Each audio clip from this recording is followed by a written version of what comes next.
Hey team, welcome back. Getting into these reviews at the moment and doing a fair bit of reading. So this is one I've had sitting on my table for a wee while and jumped in and out of.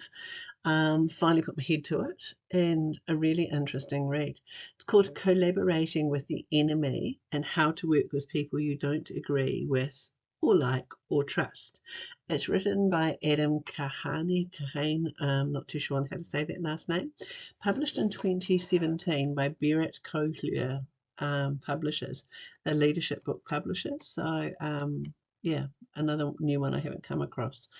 I made a positive mistake and bought the very large print version in error, which made it really easy to read and get through. It was only 130 pages of reading and then some connection and referral pieces afterwards. It's made up of a preface, an introduction, 7 chapters, and then a concluding chapter. Each chapter offers a key idea to explain collaboration in its traditional form, or in this stretch collaboration form that Kahane is suggesting here. Digging deeper, and he offers contextual applications from his vast international high-level political experiences. This guy has worked in some of the pretty high-profile political settings, trying to broker some of the most difficult situations in need of collaboration across history. Like I'm talking Thailand riots, Nelson Mandela, South Africa, all sorts of things. So in short, traditional collaboration and problem solving does work if all parties are on board, focused on the same problem, and where the team is united, working with high trust and with an ability to engage in conflict positively, working with commitment. Collaboration does work when the environment allows. The challenge offered by the title of this book suggests that we look beyond this utopia, though, to the more challenging environments where traditional collaboration may not be the easiest to implement. Kahane offers a 4-step process that people work through as they make decisions as to how to work with those around them. It's a little like the, norming, forming, storming, and performing that we know about from other writings, but looks more closely at the power, the imbalances, and the whys behind the decisions you have to make in negotiations. He looks deeply at the art of communication. It's hard to collaborate with people we don't like, and even harder with people we don't trust. So then what are the options? It used to be that decisions were made from top down.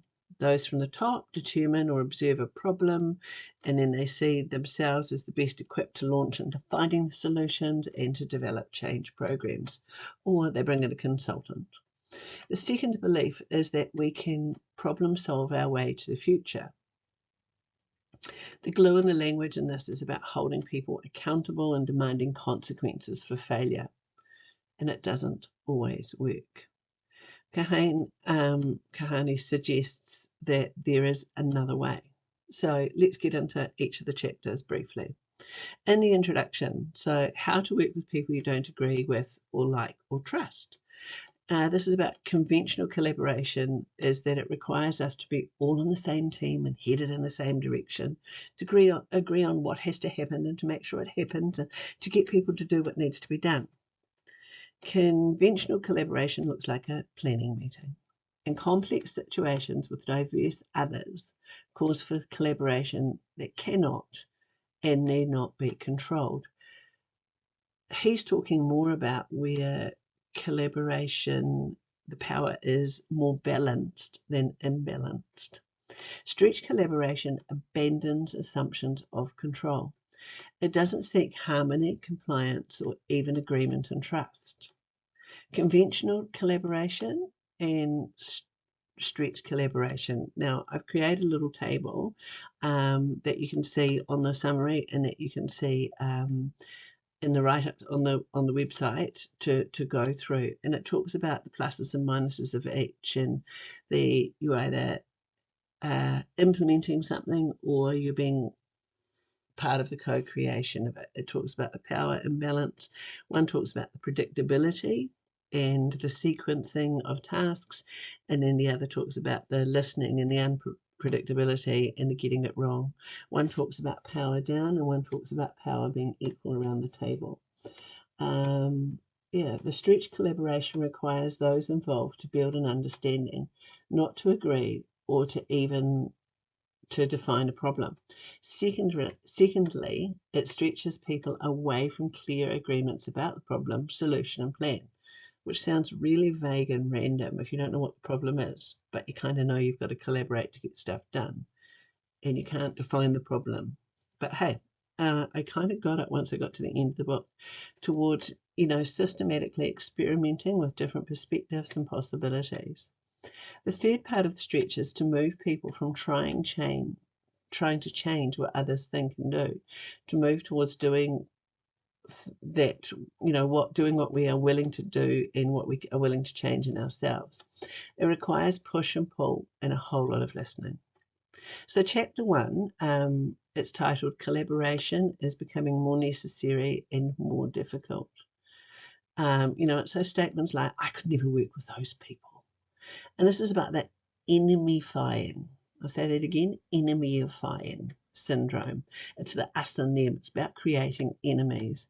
It's about acting as if people we are dealing with are our enemies and that they are the cause of our problems and hurting us, that we are right and they are wrong. It's seductive, really, because it reassures us that we are not responsible for any of the difficulties that we are facing. Enemifying can create a feeling that is exciting and satisfying and even righteous and heroic. It amplifies conflict. It's about a win-lose. We see that other people's values and behaviours are different from ours. We believe that that they are wrong or bad, and we feel frustrated or angry. We worry that we will have to compromise, comply, or betray what we believe in is right and what matters to us. So that's sort of putting the background to it. Chapter 2 talks about collaboration is not the only option, and this is where we talk about the power base and getting things done. Collaboration is not always our best option. There are 3 other alternatives to collaboration. Number 1 is to adapt, and this is the first stage of it. We work the way that we are told to work. We fit into the norm, the control and the direction of others. Decisions are made for us. We learn the rules. We do as we ask.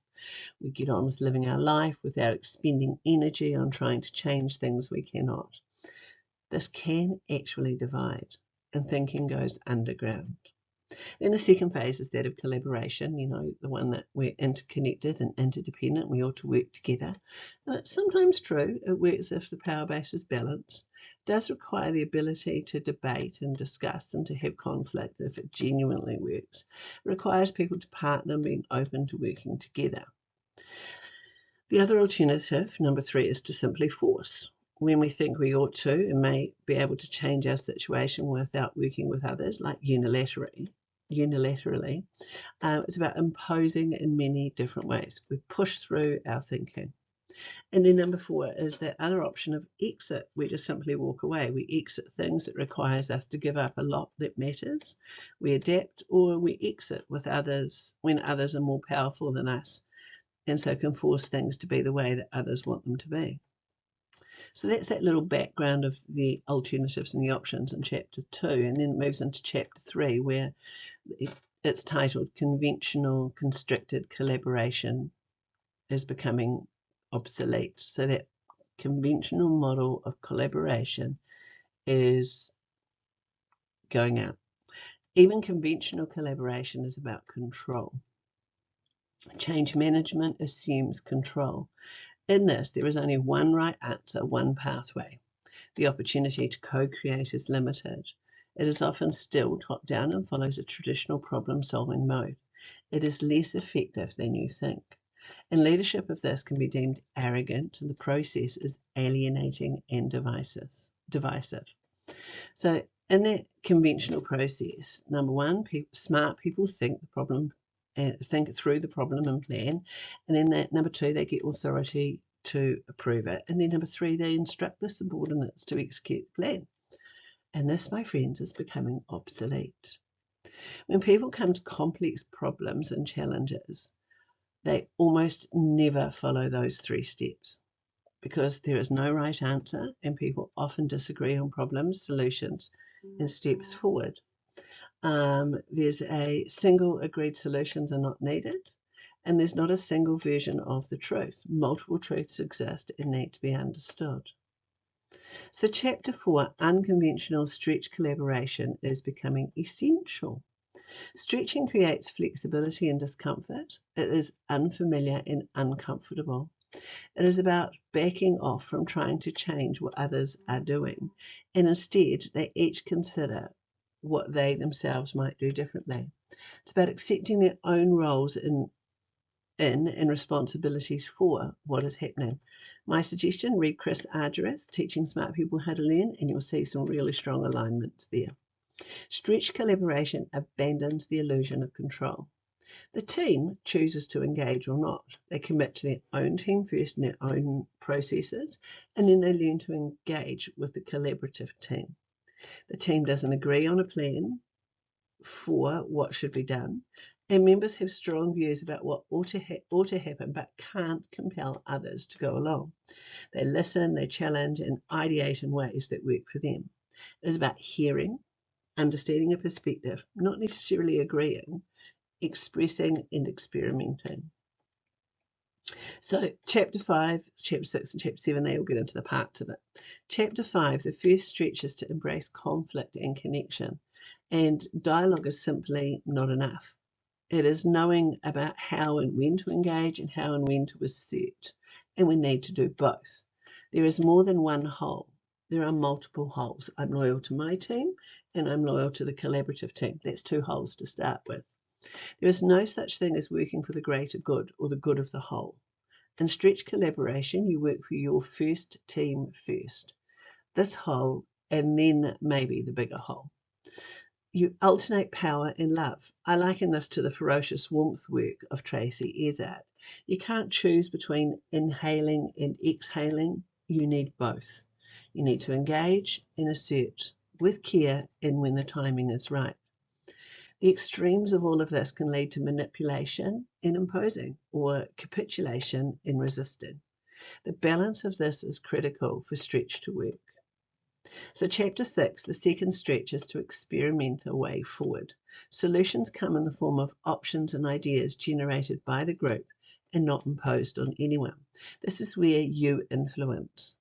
As the ideas come and are picked up, they are implemented, observed, understood, learned from, and then the group might step forward. There is ownership and evolution of ideas, processes, and concepts. It's messy, and it only works if those coming to the table can contribute with equal weight. Power over isn't a part of this process. Nothing is prescribed or proscribed. The team can connect, think, and act freely as they choose. There are no prejudices. It requires the ability to make mistakes, to revisit and rebuild, and there's an element of creativity. Equanimity, that's another one of my new favourite words. Equanimity is needed. This word keeps coming into my world.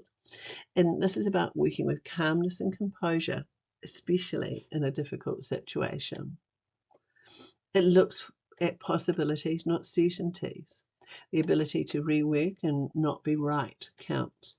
Listening and talking count more than ever. Kahane suggests that there are 4 phases of this. And the 4 phases of talking and listening. Number 1, downloading. In talking, we would say, the truth is, my truth is. And in the listening mode of downloading, we listen to understand a perspective. I have my perspective and am generally deaf to this perspective of others. Then stage 2 or phase 2 is debating. In talking, you will hear words like, in my opinion, and in the listening phase, it's to push back or to challenge. There's an element of judgment in it. You're right, you're wrong. Stage 3 is dialoguing. In talking, we would hear things like, in my experience. And in the listening mode, we would listen to clarify and offer alternatives. It's really self-reflective. And then number 4 is presencing.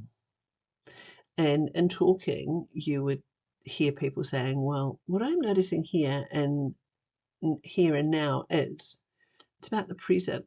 We listen to build solutions, about and the listening mode is about being present and sensing what is being said. And it's important to note that you move up and down and through these phases all over the place with fluidity and stretch collaboration. Finally, chapter 7, the third stretch, is to step into the game. So you've done all the talking, the listening, you're putting your ideas out, putting things into action, and it's a phase of actually jumping in, and stepping in and taking responsibility for ourselves. It moves past the blame to ownership. It's not they need to change. That isn't a part of it. It asks you to focus on your own action or inaction. It ditches the hierarchy and the black and white, throws away the idea that we can get someone to do anything. It calls for a different approach, an approach of ownership. It ditches enumifying. The saying, if you're not part of the problem, then you can't be part of the solution, comes into play here. Getting on with your own work requires us to see and acknowledge our role and responsibility. We are co-creators, and that power balance is critical. What stops us is a need for control, a sense of fear or failure, the need to be right and concern for how we look and our influence. So this is a rather un-PC statement, but be the pig rather than a chicken, as the saying is explained. In a ham omelette, the pig is truly committed, but the chicken is only partway there. Be the pig. Attend to yourself, get right in, commit.